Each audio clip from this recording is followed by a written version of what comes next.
Hello student, welcome back. Last class में हमने chapter number 6 complete कर लिया था और आज की क्लास में हम चैप्टर नंबर 7 का बेसिक पढ़ेंगे। ठीक है, चलिए स्टार्ट करते हैं।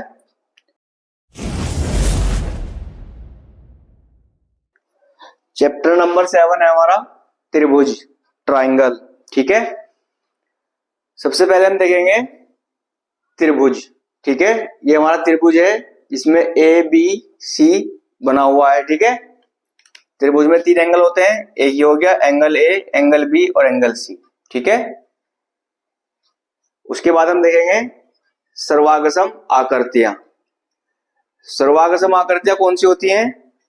जैसे आप जिसकी आकृति सेम हो, ठीक है, आकृति सेम हो और उसकी साइडें और एंगल भी सेम हो, बराबर हो।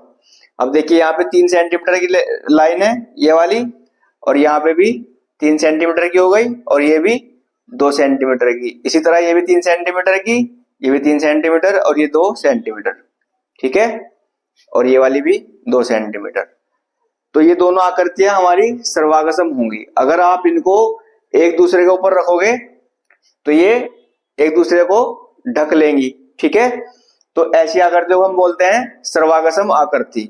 ये सर्वागसम आकृति लिखने का चिन्ह है, इस तरह दर्शाया जाता है सर्वागसम। ठीक है, दो आकृतियों को सर्वागसम सिद्ध करने के लिए हमारे पास 3 रूल हैं। एक तो है पहला साइड एंगल साइड। ठीक है, साइड एंगल साइड रूल है।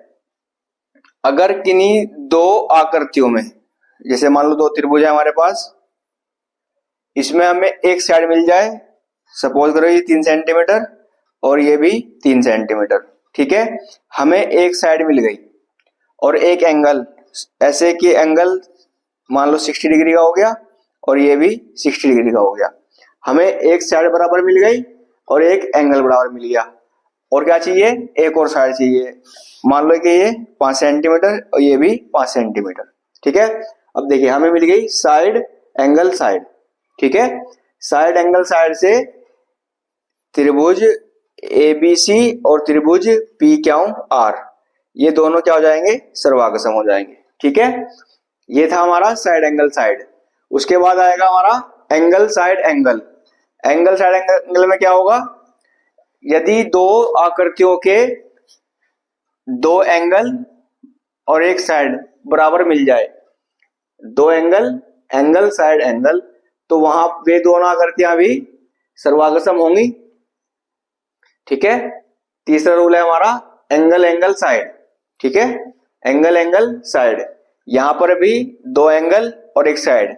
ठीक है, 2 एंगल और एक साइड मिल जाएगी बराबर, तो ये दोनों इस एंगल एंगल साइड से वो दोनों आकृतियां भी सर्वागसम सिद्ध हो जाएंगी। ठीक है, फोर्थ आता है हमारा सीपीसीटी।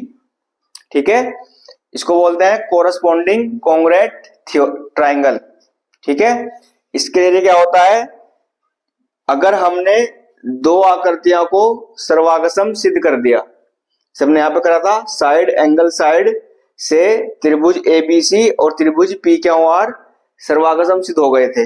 अगर हम 2 त्रिभुज सर्वागसम सिद्ध कर देंगे तो ये जो बीसी और क्यू आर बचा हुआ है, ये दोनों आपस में क्या हो जाएंगे?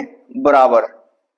ठीक है, यदि 2 आकृतियां सर्वागसम सिद्ध हो गई तो उसके प्रत्येक पार्ट, प्रत्येक एंगल और प्रत्येक साइड बराबर हो जाएंगी।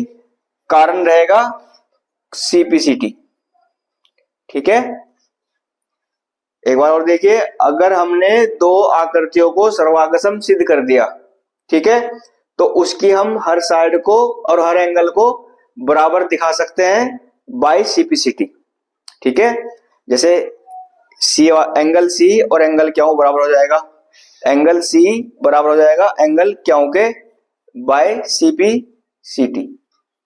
ठीक है, समझ आ गया सीपीसीटी का यूज?